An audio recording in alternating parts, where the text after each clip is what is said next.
Create a patient in Smilecloud from an existing patient in Straumann AXS. Anna has been thinking about improving her smile for years. With an important presentation coming up, she finally decides to visit her dentist. During her first appointment, clinical photos and digital scans are taken. She is then registered in the clinic system via Straumann AXS. As the patient already exists in Straumann AXS, the dentist can easily create a case in Smilecloud without uploading all the patient's files again. To start, click New Case. Enter the patient's name and click on the link to Straumann AXS checkbox. Smilecloud will automatically search for the patient in Straumann AXS. When the patient appears, click Create and link the case to complete the connection.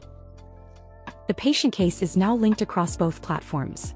The next step is to share patient files from Straumann AXS to Smilecloud and start designing Anna's new smile.